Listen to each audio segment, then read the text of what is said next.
नमस्कार दोस्तों आज बात करेंगे भारत के जो न्यायाधीश रहते हैं, डिफरेंट लेवल पे जो न्यायाधीश हैं उनकी सुरक्षा कैसी रहती है। हम ये बात क्यों कर रहे हैं, क्योंकि हमें हाल ही में कुछ खबरें सुनने में मिली हैं कि जो हमारे सीजेआई हैं उनको कुछ धमकियां मिल रही हैं, उनको लोग कुछ उल्टा सीधा बोलने की कोशिश कर रहे हैं, उनको गालियां दी जा रही हैं। तो अब हमें जानना ज़रूरी है हो गया है कि जो हमारे न्यायाधीश हैं क्या उनकी सुरक्षा पुख्ता होती है, क्या वो पूरी तरह से सुरक्षित है। देखिए, एक इंसान टफ़ डिसीजन कब ले सकता है, एक इंसान टफ़ डिसीजन तभी ले सकता है जब उसे अपनी सुरक्षा की गारंटी मिले। और भारत के अगर न्यायाधीश की बात करें तो आपको पता है कि वो काफ़ी टाइम पे ऐसे फैसले लेते हैं जो बहुत पावरफुल लोगों के अगेंस्ट होते हैं, तो उनकी सुरक्षा के बारे में जानना ज़रूरी हो जाता है। तो आइए हम लोग शुरू करते हैं। सबसे पहले हम बात करते हैं भारत के मुख्य न्यायाधीश की। देखिए, उनके प्रतिष्ठित पद के कारण जो सीजेआई हैं, चीफ जस्टिस ऑफ इंडिया हैं, आमतौर पर उनको जेड कैटेगरी या जेड प्लस कैटेगरी की सुरक्षा दी जाती है। न्यायाधीशों की सुरक्षा उनके कार्यकाल के दौरान कम नहीं की जा सकती, जब तक कि ऐसा करने का कोई बहुत ठोस कारण ना हो। उनके पास अपने सुरक्षा कंबल का निर्णय लेने या उसका आकलन करने का भी अधिकार है, यानी वो खुद से भी उसको एनालाइज कर सकते हैं कि वो जो उनकी सेफ्टी है वो उचित है कि नहीं है, सफिशिएंट है कि नहीं है। उसको घटाने बढ़ाने का निर्णय भी उनके पास रह सकता है। बात करें सर्वोच्च न्यायालय के न्यायाधीश यानी कि सीजेआई के अलावा जो सुप्रीम कोर्ट के बाकी के जो वो होते हैं, जजेस होते हैं, उनकी सुरक्षा। अन्य मौजूदा न्यायाधीशों को आमतौर पर वाई सुरक्षा दी जाती है, वाई कैटेगरी की सुरक्षा उनको दी जाती है। हालांकि यदि आवश्यक हो तो इसे जेड प्लस तक बढ़ाया जा सकता है। अगर किसी को लगता है कि भैया थ्रेट है, सिक्योरिटी थ्रेट है, तो उसको जेड प्लस सिक्योरिटी तक हम लोग बढ़ा सकते हैं। हम जानते हैं कि वाई के बाद जेड सिक्योरिटी आती है और फिर उसके बाद जेड प्लस सिक्योरिटी आती है।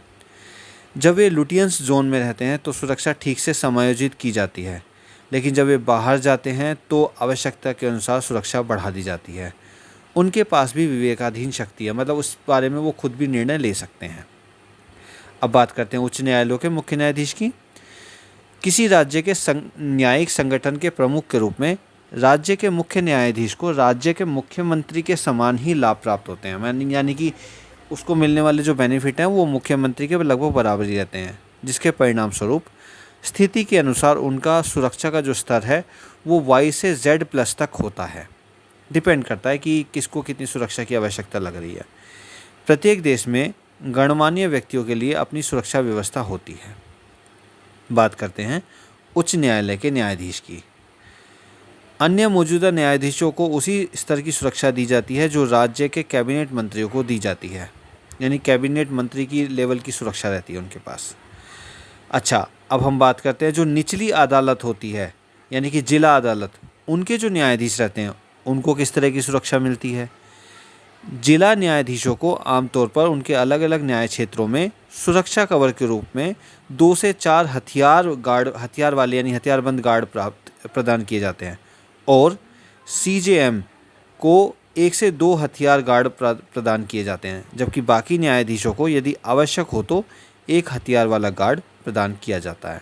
हालांकि इस सेवा की उपलब्धता राज्य के अनुसार अलग अलग, मतलब जैसे अगर कोई नक्सल प्रभावित ज़िला है तो उसमें ज़्यादा रहेगी, कुछ एरिया ही ऐसा है कि वहाँ पे इस तरह की गतिविधियाँ रहती हैं तो वहाँ पे सुरक्षा अलग रहेगी। तो डिफरेंट नीड के अनुसार ये सुरक्षा कवर आमतौर पर पूरी सेवा के दौरान कभी भी डाउनग्रेड नहीं होते हैं, मतलब इसको कम नहीं किया जा सकता है जब तक कि उसका बहुत ठोस कारण ना हो। और 24 घंटे 24/7 कवर होता है, मतलब कि ऐसा नहीं कि दिन में सुरक्षा मिलेगी नाइट में नहीं मिलेगी, वो पूरा उसका 24/7 का कवर रहेगा।